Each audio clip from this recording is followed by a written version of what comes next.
Welcome to the Cal Park Bros podcast. I am your host, Terrence, and with me is my co host, Jason, calling in from the Bat Cave in Indianapolis. Jason, how are you, my good man? I am fantastic, sir. Another lovely Tuesday. It's going to be a short week at work, so I'm pretty happy with that. I'm ready to get into the show, get some hot takes, make people mad. I'm ready to start that, man. Yeah, let's hope you piss as many people off in episode 9 as you did in episode 8. So, I will admit that is a goal, so we'll see what happens. yeah, based off of some of your educational related takes in episode 8, I immediately thought, based off of some of the feedback we got, that you should be playing Nas Hate Me Now like on repeat all week. Hey, first off, I don't mind the hate. I want people to like me, of course, like anybody else. But if you're going to hate me, and that's fine. Bring it. We have a website we have a Facebook page for a reason. Have social media pages, email, whatever message you guys send me when it comes to hate messages. Bring it. Right on. As long as you're listening, that's all that matters. Thanks. True that. Thank you again for listening, wonderful listeners. This is episode 9 of the Cal Park Bros podcast. For the uninitiated, Cal Park Bros is a weekly podcast for fans of culture, sports, current events, life, and entertainment. And we are your hosts, Terrence and Jason. And every single Thursday, we release a brand new episode where we discuss the current events of the day, the sports we love, and athletes we love as well. And some of the athletes we loathe. No matter the topic, you can expect a brutally honest and fun exchange of snark while learning through the lens of our 30 years of friendship that originated in Calumet Park, Illinois. Good old Cal Park, Illinois. But for more Cal Park Bros content, connect with us on Facebook, Instagram, Twitter, under the handle Cal Park Bros for behind-the-scenes content of the show and to engage with us every single day. The Cal Park Bros podcast is available to listen and subscribe for free wherever you listen to podcasts. Like us, love us, share us, follow us. And guys, gals, non-binary, if you like us, why wouldn't you? Damn right. Best line ever in podcast history. All right, guys. We've got a jam-packed slate of segments. First off, we're going to talk about Jemele Hill versus ESPN. Jemele Hill, for the uninitiated, had a very long history as a personality on the Worldwide Leader at ESPN. I believe she parted ways with ESPN in 2018, frankly, because ESPN is trying to figure out how they're going to divorce politics from sports. Good luck. Literal $30 billion fucking stadiums can't be built without politics. So good luck trying to divorce politics from sports. But Jemele Hill brought up an interesting thing regarding the coverage of how women's sports was covered versus the that bullshit exhibition between why am I skipping his name? Floyd Mayweather, and I believe the other dude's name is Logan Paul, which you couldn't pay me to fucking watch that shit if it was two boxers for real, just because, one, I've always preferred heavyweights. This medium boxing shit has never been attractive to me. At least in my adulthood, maybe when my dad was trying to get me to check out a fight, 30 years ago. But yeah, the fact that it's this crazy ass exhibition between Logan Paul and Floyd Mayweather, Jemele Hill might have a point, because basically there was a shit ton of coverage when that fight went down. Whereas when Simone Biles actually won like a legitimate contest about a week ago, didn't get anywhere near the amount of press. So, Jason, what are your thoughts on that? Does Jemele Hill have a legitimate axe to grind on this, regarding the coverage of and the legitimacy? Not that it needs to be legitimized, but the way that we as a society cover women's sports. What do you think? Does she have a point here? Well, I think what you've hit on there is the fact that the Mayweather fight versus Logan Paul was an exhibition. It was even determined before the fight happened, when it comes to the setup of the fight, that there will be no official winner the tournament for this. So no matter what happened, there was going to be no winner. So there's that there. Whereas, you mentioned Simone Biles, and what Jamel Hill was talking about was the fact that in that same week of the fight, Simone Biles won her 7th U.S. gymnastics title, which no one's ever done before. So making history, right? And in that same week, and the fight was actually June 6th. So apparently in that week, SportsCenter's Instagram coverage made about 17 posts about Logan Paul losing that exhibition fight, but they made 0 posts when it comes to what Simone Biles did. So Jamel's kind of bringing up, that she's always been a champion for women's sports, blacks, far as, that whole thing as well. And so she's been a champion for that, obviously in the medium she could. And I think that that is something to think about. And I know one thing she addressed in the article was people could say, oh, well, there's more interest for Logan Paul, which in fairness, there may be a little bit. I mean, just when it comes to Instagram, Logan Paul has 20 million followers. Simone Biles has 4 million. Okay, there is a difference, but somebody has 4 million followers. Clearly, that person has some interest. There's people behind them that want to actually know about that. So now, again, the numbers I mentioned, 17 to 0, that's just their Instagram posts. I don't know what the difference would have been on the actual Sports Center show on TV. I'd imagine there was probably still some disparity there. But it is very interesting. It is definitely a legitimate thing to bring up, especially since we are in the Olympic season, especially, which we talked about in the previous episode as well. Here, I believe that's going to be starting here in about a month or so. It's flying by, man. So you would think her doing this on the road to the Olympics, and she's on the gymnastics team, by the way. So you'd think they would have given her more attention about this, hoping she can bring home another gold for herself and the U.S. So I would definitely say it's a legitimate gripe.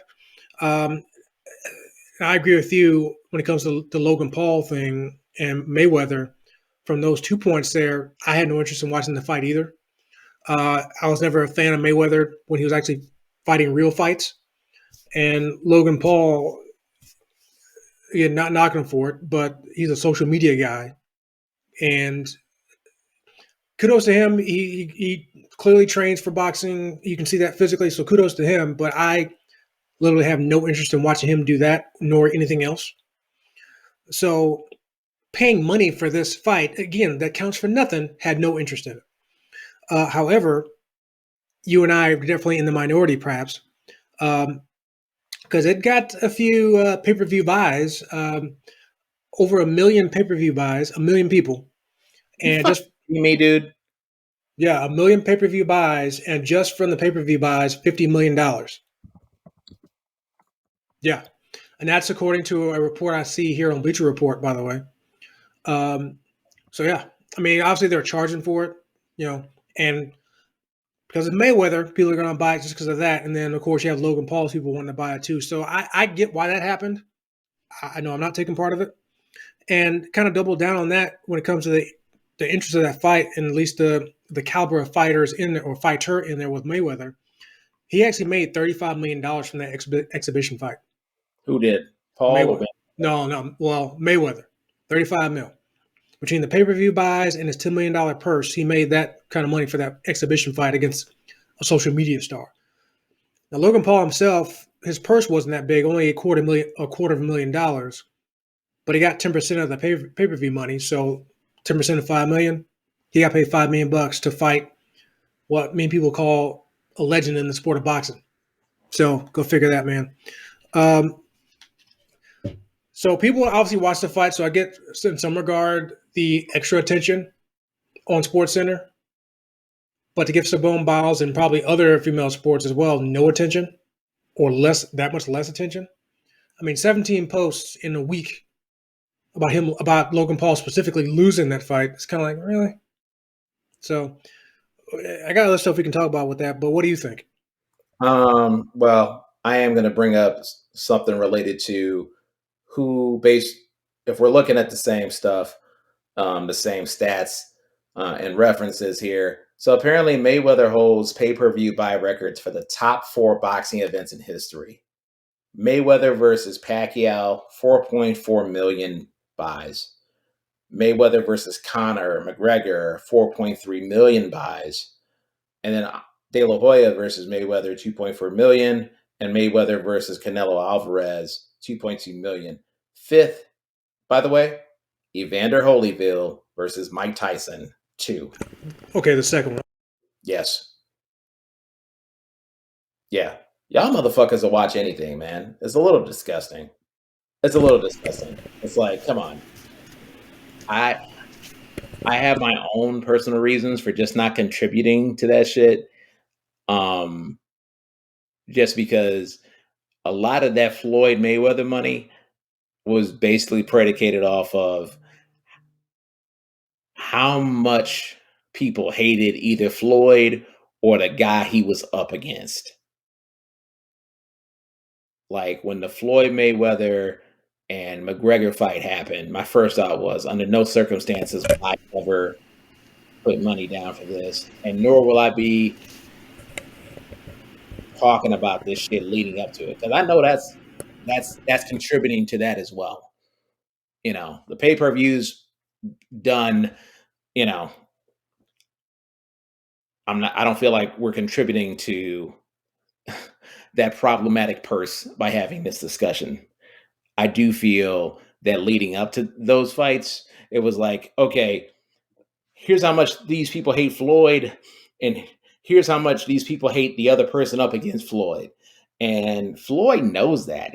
Floyd is basically the fucking Hollywood Hogan of boxing. Name somebody else who has harnessed hate as a financial uh leap pad. Said, you know what? I know you motherfuckers hate my guts, and I'm about to go laugh all the way to the bank about it. To the point that he enjoys being the heel. He knows it, you know. And that's not to besmirch anything he's done technically from a boxing perspective. It's just there is absolutely a marketing aspect of this, and I think he knows where his bread is buttered, and that's basically making motherfuckers hate him. So he has absolutely made that a lucrative part of his enterprise. Um, but I also think, Jason, that it does say a lot about our culture, and we'll fucking watch anything. Like there was literally nothing on the fucking line here. Floyd wasn't about to put his fucking undefeated ass record on the line for this shit. And if there was nothing on the line, why the fuck would you watch? Well, I was going to say, why would he do it? Because of money, but I why know people? why he would do it, because he'd Why? be stupid not to. Well, yeah. I mean, 35. I mean, just the $10 million alone. I mean, and then 10% of the pay per view stuff. Yeah, Yeah. 35 mil. Okay, for an exhibition fight. That Now, obviously, if he lost the fight, then there'll be some people will talk about that shit all day. Excuse my language. No rematch. Ain't gonna be no rematch, Jay. Well, we'll see about that. But Yeah. but I think there definitely is something to that when it comes to people watch not only because they like a certain individual or team, they watch because they hate a certain individual or team. They want to see that person lose, so they're gonna pay money for that. And I agree with you, especially not so much with Pacquiao or Canelo Alvarez, because I think people don't necessarily. I mean, I'm sure there are some, but as a whole, I don't think people are really hating Manny Pacquiao or Canelo Alvarez. Now, Mayweather versus McGregor, wholeheartedly. I think both those individuals have a good base of people who like them, McGregor and Mayweather, but they probably have as equally amount of people that don't like them. And I'm probably in the camp of the people that didn't like either one of them. I wasn't going to watch it anyway because I knew what was going to happen based on what I've seen with Conor McGregor in his MMA fights. I knew Mayweather was going to drag it out and beat him in the later rounds, so I didn't bother watching it. But if I was a casual fan of boxing and wanted to see something entertaining, just watching them go at it in all the Oh, pre-fight build up. Yeah, that was entertaining. I found that entertaining. It made me hate them. It made me hate McGregor even more. But still, I get that. But I tell you something else, Terrence. You know what's grown in all this time, the last week, 2 weeks, when it comes to the Paul brothers. You know what's grown in all that time? the The list of viewership probably. well, sort of, but probably that too. But the list of people that want to fight the Paul brothers. You ready for this list here? Go for it. And this has been confirmed off many posts, including the social media posts of all these individuals. So, Lamar Odom, former NBA All Star; Daniel Cormier, former two weight divisions MMA champion in the UFC; Kamaru Usman, the current UFC welterweight champion; Cody Garbrandt, former UFC bantamweight champion; Kendall Gill, Chicago's own former NBA star; current NFL player Le'Veon Bell. Hold up, hold up. I'm sorry, you said Kendall Gill? Kendall Gill, yeah. Well, we know he can fight. This is true. That's why I went through that challenge out there. Exact. See, I wasn't going to go there, but actually, we I know mean, right off that. the list, I'm like, yeah. That dude tried to run somebody to fade in the fucking Comcast office. Yeah, Le'Veon Bell, current NFL player; Anthony Ogogo, former Olympic boxer for England, current wrestler in the AEW; The Game, a rapper, challenged him to a fight; and then last but certainly not least, we actually have a female who challenged them to a fight of some sort, Thunder Rosa, who is also an NWA wrestler. So, yeah, so a growing list of people that want to fight these dudes, and I think we mentioned hate, and I think a lot of that goes to the Paul brothers as well. Probably less of a valid reason to hate them as like Mayweather and McGregor, but people still do. It's because of that social media presence. People don't like the fact that they're getting famous for doing nothing. Now obviously, they're training in boxing, which is probably more talent than they've expressed before. And I'm sure people are going to hate me for saying that, so bring it. But yeah, but I think a lot of people who want to challenge them in fighting are obviously athletes as well. So they feel like, you know what, I got the athletic skill. I can fight this dude. I can beat this dude. So I want to fight him. Now, of course, I'm sure very few of these fights, or if any, will probably never happen. But it does make you, well, I shouldn't say never. We did just see Lamar Odom knock out Aaron Carter did you see that? Yeah, I Lamar. Yeah, I didn't see it, but I heard about it, and yeah, everything we've been talking about for at least 12 minutes is literally in the movie Idiocracy. So yeah. It was a very short fight, and obviously, Lamar Odom, a very tall individual, 6'9", I believe. So I'm sure he has a really long reach. Aaron Carter, last I checked, is nowhere near that. Probably not even 6 feet tall. So yeah, very short fight. I think Lamar Odom won it. They called it a knockout, but I think it was more like Aaron Carter quit from the video I saw. I thought, oh shit. Yeah, I think it was like 12 seconds, maybe 20 seconds in, whatever the hell it was. But yeah. Lamar kept tagging him with that fucking left hand. Boom. Exactly. So, but yeah, I think, as long as the Paul brothers are boxing, I think there's always going to be those other athletes in whatever realm it'll be, either MMA, boxing, wrestling, music, actors. I guess you could say that as well. There's always going to be the people that, want to fight them. And now I was reading somewhere, I kind of skipped over it because it made me kind of throw up a little bit. But apparently there's going to be talks that the next fight they have is going to be with each other. Logan Paul versus Jake Paul. And that's probably gonna make people hate him even more. It's like, why? Like, them doing it's one thing, but people are gonna be all mad. It's like, okay, wait a minute. Why are they actually putting this on TV anywhere? Because apparently Showtime is falling in love with those two dudes. Which if I'm Showtime and I'm bringing them money, if they're bringing me money, yeah, I love them to death. You want who you want to fight? You want to fight my grandma? Okay, let's get in the ring, and as long as you're bringing me in $50 million again, great. But I mean, we'll see how long they do this. They're both pretty young, obviously, so they can probably fight for, on whatever level for a while. So we may not see the last of either one of the Paul brothers fighting in some sort of fashion. And it may be some type of deal to get on Showtime, depending on who they want to fight. So, but again, I do want to iterate that there's no hate at all on the Paul brothers, Mayweather, whoever else. If people are willing to shell out money to watch you fight, no matter who it is it's against, hey, that's not your fault, player. Go get your money. I'll do the same thing. If somebody offered me $1 million to go fight Mayweather, okay, great. Or Logan Paul or Jake Paul, sign me up. Give me a month of training. I'll do it tomorrow or a month after tomorrow, whatever. But But yeah, no hate on them. Like you said before, it's society for wanting to pay for all that stuff, and people can be entertained by what they want to. But I would ask anybody listening to this actually paid money for that fight, why? That's a good question.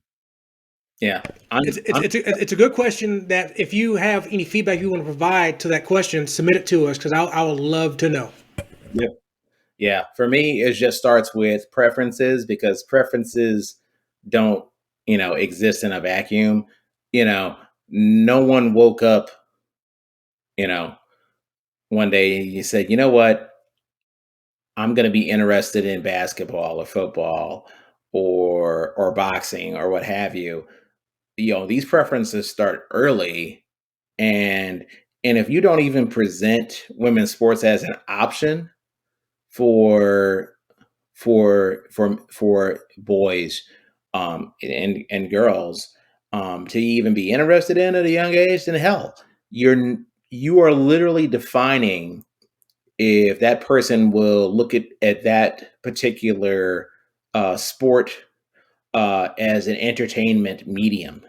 So I'm approaching it from that perspective because my thing is I don't even give a shit if Floyd Mayweather made another $25 million or whatever the fuck.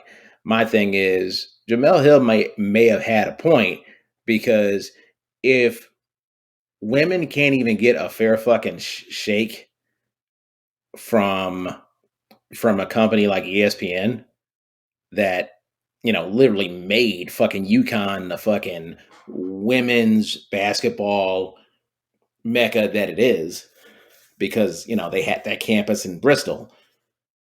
If they can't get a fair shake in you nailed it on the head in an Olympics year. If Simone Biles can't get more play in an Olympics year, then it's never going to happen because they're not operating in good faith. Um, and at that point, if you're just going to be showcasing fucking bullshit exhibition stuff where there's not even wins and losses on the fucking line, then you're kind of cheapening the whole idea of sport in the first place. You know, at least in that competition, there was some ranks on the line. You know, these motherfuckers was just basically going to be hugging for a couple of rounds. I know that's an exaggeration, No, it wasn't. I saw enough highlights. You're almost correct. So yeah, but yeah, like that's some like celebrity death match on MTV type of cute shit. You know, I probably would have actually paid more money to see that again than watch those two fight. Because thinking back to Celebrity Deathmatch, those little claymation things, some of those are actually pretty entertaining. I actually would have paid money to see some of those, depending on who they got in that. It's kind of like the show Versus that comes on. If they did something like that, similar to the Celebrity Deathmatch, I would easily do that. Give me Cardi B versus Megan Thee Stallion in Celebrity Deathmatch. That'd be awesome. I'm Uh, sorry, but my but brain. to, but to I'm sorry. clarify, That brain again had for clarifying, you celebrity. mentioned that matchup. Sorry. Well, again, clarifying, celebrity death match, not a WAP contest. So let's, if you don't know what that is, look it up. We're not going to go into it. And no, it's not wireless access point, Terrence. Don't go there. But um, but yeah, man, I agree with you that, and I know people are going to say women's sports is never going to get the same attention as men's sports do, and I get that thinking, but it's not necessarily. And I think this is probably more my point too. Is like not like you're talking about a particular team in the situation. It's one individual that we're talking about, Simone Biles. Somebody, for as gymnastics goes, Olympics goes, they're very celebrated when it comes to that. I mean, there was Gabby Douglas, and almost immediately the next year, Simone Biles took over, and everybody fell in love with her. Yep, came through, and Gabby Douglas did amazing, but Simone Biles came through and crushed the fucking buildings. Right, So exactly. And it's going to be about her again in about another month. And obviously everybody's going to forget about Logan Paul and his brother Jake in this fight, and I get that. But like I said earlier, it's one thing for Logan Paul and Mayweather to get more posts about social media about it. I get that. But for ESPN and Sports Center, for that whole week, to have zero posts about it, something's wrong there. I mean, something's wrong. I mean, and yeah. So I mean, I know Yeah, there may have been other stuff going on in women's sports, perhaps that probably might got more talked about than Simone. But again, 17 Logan Paul losing the fight post versus Simone Biles winning a historic feat, 17-0. yeah. I know. I was checking out my Facebook feed, and some people were kind of mentioning that the College World Series for softball was going on during the day. And if you're like me, I happen to be working during the day. I might have had more. I might have been willing to actually, check out the College World Series if I didn't have a work conflict. Um, and listen, I understand every enterprise got to pay the bills. Um, and I definitely think the Dana White connection related to that fight with Mayweather and Paul may have also factored into it as well. Wait. How is Dana White connected to that? Didn't he broker that fight in some way? I'm not going to confirm or deny that. I didn't hear that, but definitely something to look into. I didn't. I'm kind of, if that's true, I'd be kind of surprised at that. But hey, whenever money's on the line, people will do anything outside of the norm to get their hands on any of that. So yeah. So I'm sorry to cut you off, but I found that kind of interesting that he might be involved with that. So sorry about that. Go ahead. No, I don't know that to be fact. I'm just thinking that maybe that had something to do with it because there is a MMA ESPN relationship. I know ESPN Plus has been going crazy with promos for the pay per views on that. So I don't know if that's playing a part in that as well. But still, it wasn't even a real fucking event, dog. And that's where I'm just going to land on it. Well,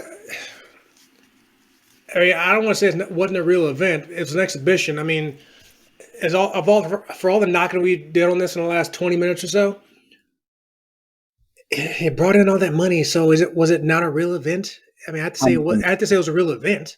I mean, It didn't have anything on the line other than. full fucking price for preseason games. That don't make the games real. Oh, by the way, one other interesting point that I'm going to confirm, but I saw this in multiple places. So I mentioned earlier that Floyd Mayweather made 35 million bucks total on this one fight. Supposedly, that's more money than Larry Bird and Magic Johnson made in their entire playing careers. I believe it. Originally, when I heard that, I'm like, no way. But now that I'm looking at that number, Yes, 35 way. million, I believe it. I do believe that. We don't have to go on a whole diatribe about it, but I actually do believe it. Now that I'm looking at that number, 35 million. That's probably right. So I'm thinking, I know Jordan. I think 1 year made 30 million in one year. Jordan didn't start making 30 million until literally his second to last year. Exactly. So consider that, then go back over Bird and Magic's career when they weren't paying nobody anywhere close to that kind of money per year. So yeah, that's now obviously we're in a way different time now. You got players in the league making more than that in 1 year now. Steph Curry, KD, stuff like that. But yeah, I just found that pretty interesting that Mayweather in one exhibition fight made more money in the entire than the entire careers of two NBA Hall of Fame legends. So, but yeah, so I definitely don't want to agree with you when it comes to that wasn't a real event because clearly it was. Um, but like I said, just didn't have nothing on the line. Well, I don't even want to say they have nothing on the line. On the line, I don't want to say they have nothing on the line because I did go into this fight saying that okay, if you're Logan Paul, you truly have nothing to lose. If you beat Mayweather, then even though there wasn't an official winner, people can still look at that and say, okay, he won the fight. If you lose, so what? You lost to Floyd Mayweather. If you Mayweather, you really had nothing to gain, but you had everything to lose. So I don't want to say there was nothing on the line. It was just something on the line for Mayweather. Because if he lost in any way whatsoever to Logan Paul, people would have made excuses about Logan Paul's bigger, which is true, but still would have been the headline would have been Mayweather looks bad against Logan Paul. Logan Paul makes Mayweather look old or whatever it would have been. you know. So there was something on the line. Maybe nothing important of meaning, no belts, no titles, nothing. Maybe none of that. But Jason, there was only one thing on the line: our dignity, and we lost it. We lost. It's been lost. So the Jason in me wants to come back and make a snappy retort to that, but I don't think I want to. I think I want to let that go because yep, I see the point you make and I get it and probably agree with it. So there you right on. go. Well, that concludes our segment one about uh, that exhibition in quotations, and really coverage in women's sports. Coming up next in segment two, we're going to talk about just overall summertime body image now that the economy's reopened. Coming up on Cal Park Bros.